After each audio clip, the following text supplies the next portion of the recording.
Olá pessoal, meu nome é Márcio Dias, sou advogado especialista em trânsito e professor de Direito do Trânsito da Escola Superior de Advocacia da UAB Barra da Tijuca, no Rio de Janeiro. Tenho 15 anos de experiência na área de trânsito, milito diretamente na área administrativa e na área judicial e tenho diversas ações pelo Brasil nessas questões. Hoje trouxemos aqui dois convidados, Isabelle, que é aluna de Direito, e o Matheus, que é aluno de Jornalismo. Hoje, aqui no Saber Direito, vamos falar sobre vários temas na área de trânsito e eu deixo a primeira pergunta com a Isabelle, que vai fazer a sua primeira pergunta. Olá, professor. Eu gostaria de saber quais os reais impactos da Lei número 13.146 de 2015, onde o Código de Trânsito Brasileiro passa a ser aplicado em estacionamentos pagos. Essa lei é o Estatuto da Pessoa com Deficiência.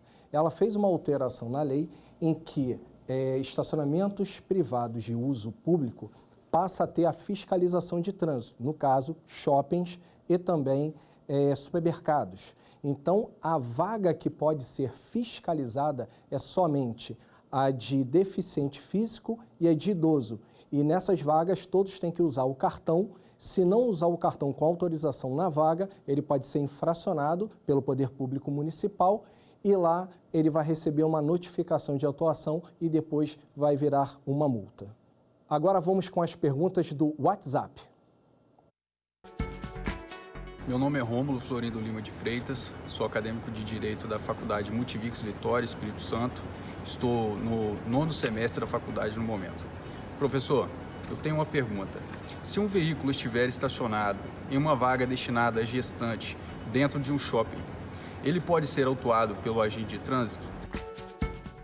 Infelizmente, não pode ser autuado porque a vaga de gestante não é uma vaga regulamentada pelo CONTRAN. Essa vaga de gestante, normalmente ela é sinalizada dentro dos shoppings, então hoje, infelizmente, obrigação legal não existe, mas a obrigação moral existe porque a gestante tem condições pequenas de mobilidade em certos momentos, então por isso essas vagas preferenciais, mas a autuação não pode ser gerada. Vamos agora com a pergunta do aluno Matheus. Professor, qual a importância do profissional do trânsito para o jornalismo? A importância do profissional de trânsito para o jornalismo é dar a orientação necessária e transformar a linguagem técnica em linguagem didática, para que o repórter ou a equipe de jornalismo, na hora de transmitir as notícias, possa transmitir com mais clareza e fácil entendimento a todos que ali assistem. Vamos agora para a pergunta do WhatsApp.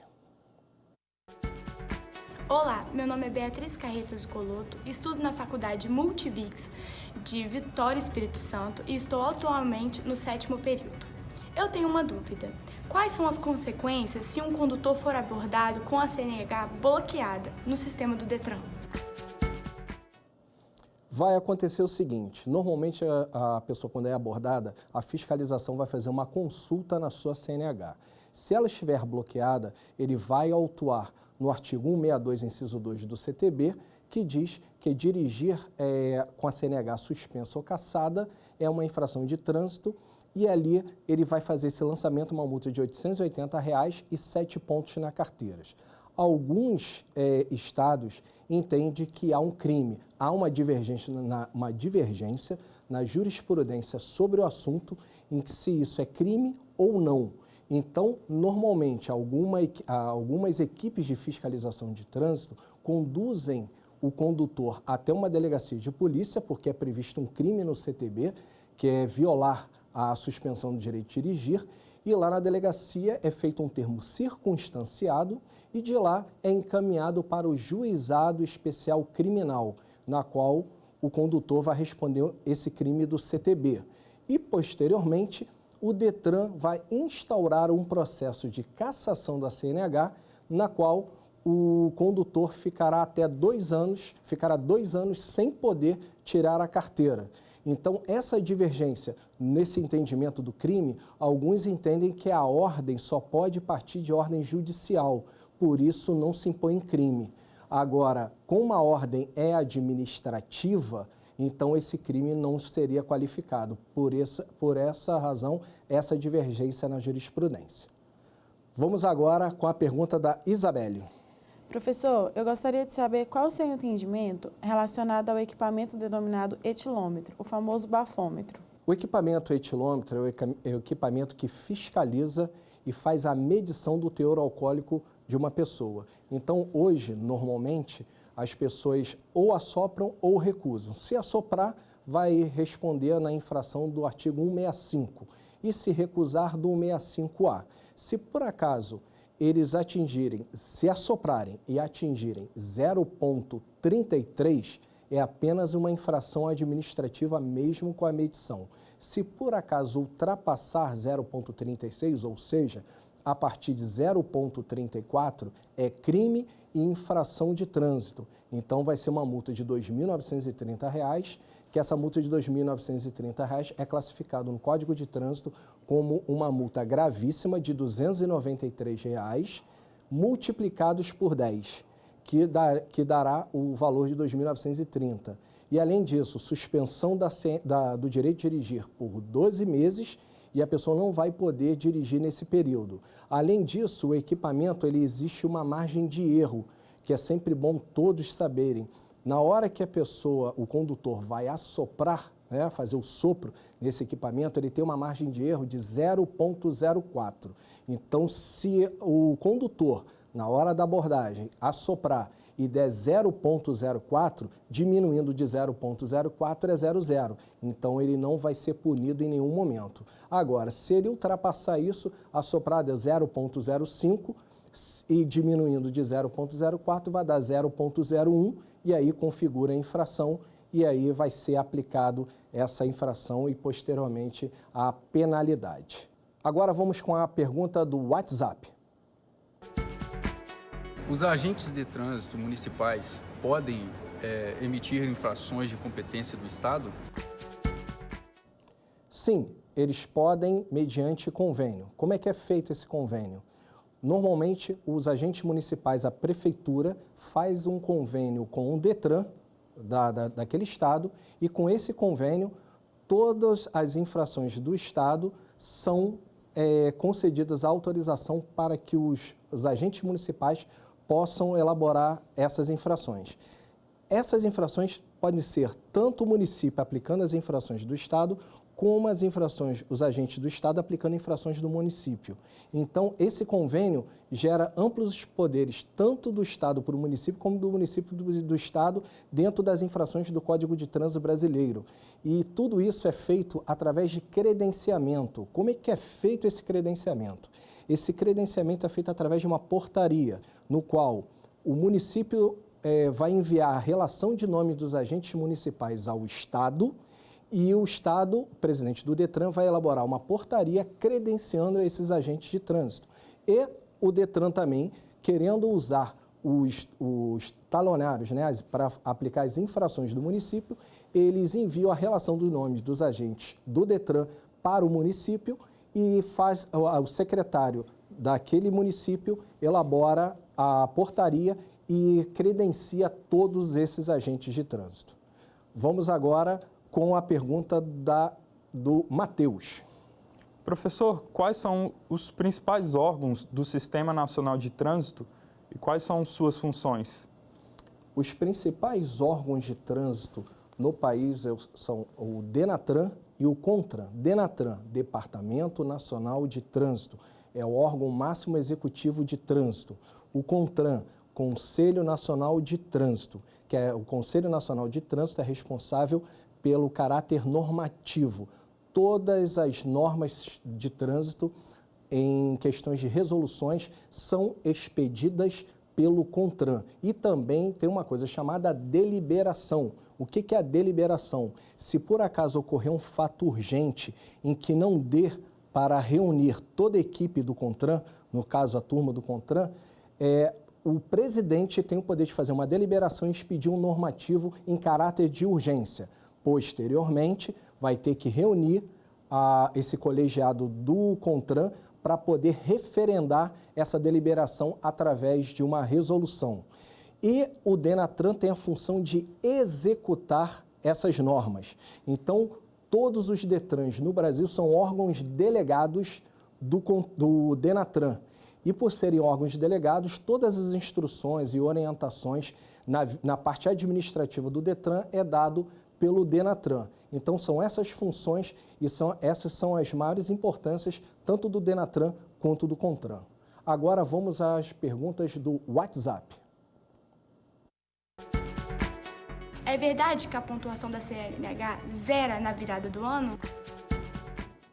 Na verdade, isso é um mito. Muita gente pensa que na virada do ano sempre zera os pontos e isso não acontece na realidade. Isso é divulgado em redes sociais, muita gente conta isso como se fosse uma verdade, mas não é. A pontuação ela é contada da seguinte forma. Ela sempre é contada dentro de 12 meses. Da seguinte forma, vou dar um exemplo. 5 pontos em fevereiro desse ano, 5 pontos em março, depois 5 pontos em abril. Temos aqui 15 pontos. Se por acaso girar o ano até fevereiro do ano que vem e essa pessoa não cometer qualquer infração, essa multa de 5 pontos zera, aí zera 5 pontos. Depois, no outro mês, se não tiver também infrações que atinjam o limite de 20, zera, e depois outro mês zera desde que não atinjam 20 pontos. Agora vamos pensar no próximo cenário. 5 pontos em fevereiro desse ano, 5 pontos em março desse ano, 5 pontos em abril desse ano e 5 pontos em maio desse ano. Total, 20 pontos. Quando o condutor atinge 20 pontos, as multas e a pontuação não vai caducar mais. Então, até fevereiro do outro ano, qualquer infração cometida, qualquer pontuação começa a ser somada. Então, a pessoa pode ter 20, 25, 30, 40, 50 pontos até fevereiro do outro ano. Quando chega fevereiro, completa 12 meses, que inicia fevereiro, posteriormente, o DETRAN vai instaurar um processo de suspensão do direito de dirigir e com a penalidade, hoje, na atual lei, de mínima de 6 meses, quando se trata de suspensão do direito de dirigir por pontuação. Vamos para um rápido intervalo e, posteriormente, viremos com mais perguntas e mais respostas no Saber Direito Responde.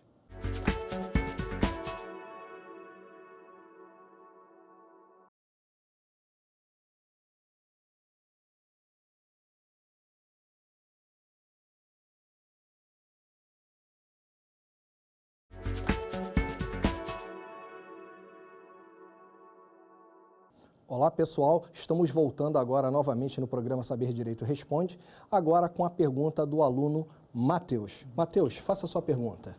Professor, quais são as alterações sofridas pelo artigo 10 após a medida provisória 882?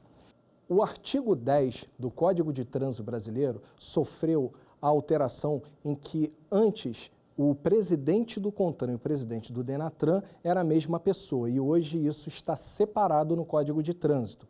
E a composição também foi alterada, que a composição era representante dos ministérios e hoje são os próprios ministros fazendo a composição do CONTRAN. O CONTRAN é presidido pelo ministro da Infraestrutura e tem a composição de diversos ministros, como exemplo, da Defesa, ministro da Justiça, do Meio Ambiente, dentre outros, relacionados no artigo. E essa composição, se por acaso sofrer ausência de alguns dos ministros, eles podem ser substituídos pelos secretários executivos e, no Ministério da Defesa, excepcionalmente, pode ser substituído por um general. Então, a nova composição traz essa nova filosofia e, além disso, podem ser convidados a participar dessas reuniões sem direito a voto integrantes de órgãos públicos e também de associações e entidades ligadas à área de trânsito. Vamos agora com a pergunta da aluna Isabelle. Professor, quais impostos são isentos para portadores de deficiência? Os impostos para portadores com deficiência na compra de um veículo são os seguintes: IPI, IOF, ICMS e IPVA, em veículos no valor até de R$70 mil, sendo esses 70 mil o preço final do carro, não é o preço com desconto. Então, quando a pessoa adquire um veículo até 70 mil, IOF e IPI, impostos federais. E ICMS e IPVA são impostos estaduais. Então, a pessoa ela faz esse pedido junto à Receita Federal, dos Impostos Federais e na Secretaria Estadual de Fazenda do Estado ou na Secretaria de Fazenda do Distrito Federal para solicitar as isenções de impostos do ICMS e também do IPVA, sendo que esses veículos não podem ser vendidos antes de 4 anos, porque o CONFAZ, né, o Conselho Nacional da Fazenda, ele estabeleceu que o veículo comprado com isenção de impostos, ele tem que ficar 4 anos com o carro sem poder vender. Vamos agora novamente com as perguntas de WhatsApp. A transferência de pontos da CNH só pode ser realizada na via administrativa? Ela pode ser feita a transferência tanto na via administrativa como na via judicial, seguindo alguns critérios na via judicial. Na via judicial tem o seguinte entendimento: é uma decisão do Superior Tribunal de Justiça que entende que a preclusão, ou seja, a perda do prazo é só na via administrativa. E sendo essa perda de prazo na via administrativa, na judicial a qualquer momento, desde que seja apresentado um documento, que é uma troca de réu infrator por instrumento particular, e é feito o condutor que estava dirigindo no momento da infração vai assumir essas infrações.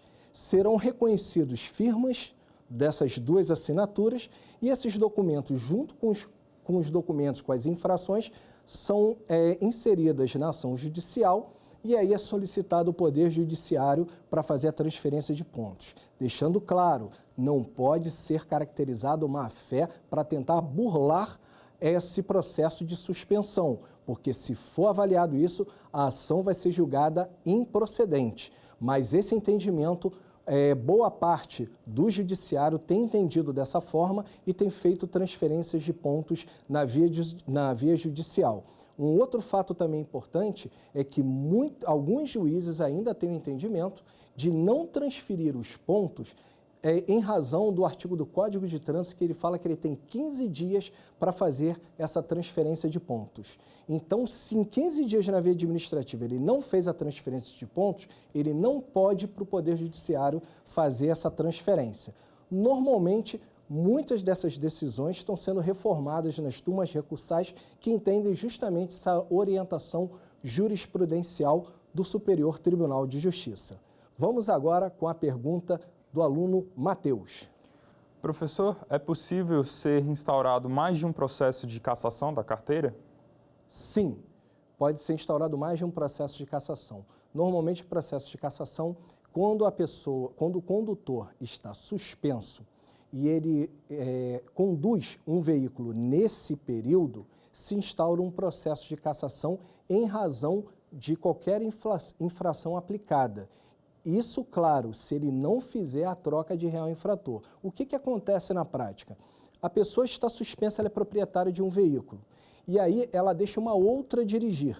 Se essa pessoa dirigir e praticar a infração, é importantíssimo que esse proprietário peça para fazer a transferência de pontos da CNH para a CNH dele. Caso contrário, vai acabar assumindo a responsabilidade dessa infração e ele pode ter o processo de cassação instaurado. E se tiver mais de uma infração, normalmente o próprio Detran do Rio de Janeiro, ele vai aplicando vários processos de cassação por infração. Então, tem pessoas que têm 3 processos, 4, 5 processos que são instaurados e depois tem um enorme trabalho para que aquele condutor possa fazer o recurso porque, por negligência, não fez a transferência dos pontos. Agora, um fato importante, multas relativo à propriedade de veículo, do proprietário do veículo, não se transfere. Vou dar um exemplo.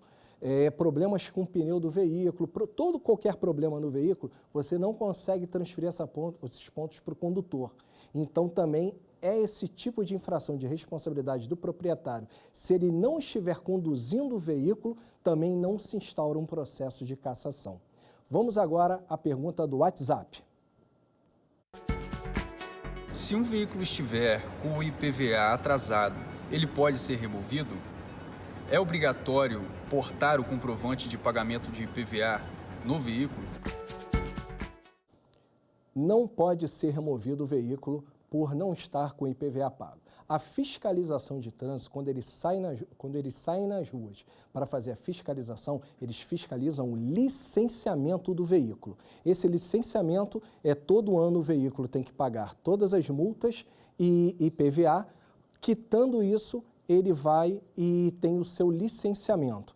Vou dar um exemplo. Se por acaso um condutor tiver com seu veículo, o período do licenciamento dele é em julho, e ele está sem pagar o IPVA no período de abril ou maio, mesmo que ele seja abordado pela fiscalização de trânsito, a fiscalização de trânsito vai ver que o licenciamento dele está em dia. Mesmo que ele não esteja com o pagamento de IPVA em dia, não há qualquer problema. O que tem problema é o licenciamento. E ele também não é obrigado a andar com comprovante de pagamento do IPVA, porque os documentos de porte obrigatório, segundo a resolução do CONTRAN, somente o documento do veículo e a CNH. Esses são os documentos de porte obrigatório. Então, outra coisa importante que todos devem saber digamos, se a pessoa não fez o licenciamento do ano anterior, e aí, nesse ano, ele pega e está dirigindo o veículo. Mesmo que ele esteja com IPVA em dia, com tudo pago, só dependendo do licenciamento, ele está irregular. Porque o licenciamento que não foi feito foi do ano anterior. Então, a pessoa ela pode andar com o veículo sem o pagamento de IPVA até o licenciamento, desde que o do exercício anterior esteja o licenciamento em dia. Vamos agora com a próxima pergunta, que é a pergunta da Isabelle. Professor, qual a importância do seguro para eventuais acidentes de trânsito? A importância do seguro é uma coisa muito importante, muita gente não sabe elaborar esse seguro e muita gente, infelizmente, se preocupa na economia do seguro e por fazer um seguro mal elaborado tem um enorme prejuízo no Poder Judiciário. Lembre-se, seguro é investimento, não é despesa. Vou falar o porquê que eu milito há anos no Poder Judiciário. Infelizmente, vi muita gente chorar porque elaborou mal o seu seguro. Vou dar um exemplo. O seguro ele tem dano moral, tem dano pessoal, danos materiais, que é o seguro trivial, acidentes pessoais a passageiros. E aí, quando faz esse seguro, ele só cobre dano material, dano pessoal e acidente pessoal a passageiro. E se por acaso você bater com um carro, causar uma vítima, e essa vítima te processar por dano moral? Muitos corretores, infelizmente, não informam a possibilidade de você fazer o seguro de dano moral. E o seguro de dano moral, ele só cobre na justiça se você colocar essa cláusula no seu seguro. Então, a pessoa, se ele bater com o carro, ele pode ser acionado por dano material, pode ser acionado também por lucros cessantes, pelos motoristas de aplicativo ou de táxi. Então, tem que saber se o seguro prevê essa cobertura. Danos morais, tem que ser feita a cláusula de dano moral para que a pessoa seja ressarcida disso e até mesmo, muita gente não sabe que pode se fazer duas opções, uma da tabela FIPE de 100% para 110% da tabela FIPE, ou seja, 10% a mais, e franquia reduzida, porque a pessoa só presta atenção na franquia quando bate com o carro. Então, às vezes, a franquia é muito alta, às vezes é 7 mil, 8 mil reais, e ele pode pagar um pouco mais caro o seguro e ter uma franquia pela metade do preço. Então, é importante a elaboração da apólice do seguro, porque você pode pagar um pouco mais caro com as coberturas maiores, mas também você não terá tanta dor de cabeça no Poder Judiciário. E no Poder Judiciário, as seguradoras cobrem os prejuízos do veículo, desde que essas coberturas estejam contratadas na apólice de seguro. E você também pode solicitar esse seguro para lhe acompanhar até a Justiça. Ele te dá duas opções, ou você seleciona um advogado de confiança para poder fazer a defesa. Claro que a seguradora, antes de permitir a contratação desse profissional, vai ver se ele tem a técnica para poder fazer a defesa. Senão, eles vão indicar um advogado de confiança deles. Se a pessoa indicar o próprio advogado, a seguradora paga os honorários desse advogado até um certo teto. E aí fica fechado e a pessoa pode realmente ter todas as coberturas e não ter uma dor de cabeça no Poder Judiciário. Vamos agora com a pergunta do WhatsApp.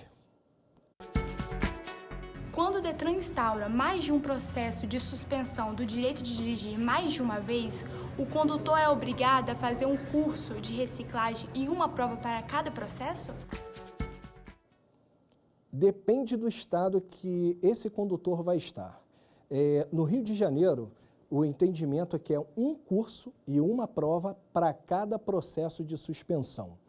Só que o Poder Judiciário no Rio de Janeiro já tem entendido diferente, em que se a pessoa tem vários processos de suspensão que foram instaurados ao mesmo tempo, basta ele fazer uma prova, um curso, e isso é válido para todos os processos de suspensão, desde que cumpra o seguinte requisito: o período de todos os processos de suspensão. Vou dar um exemplo.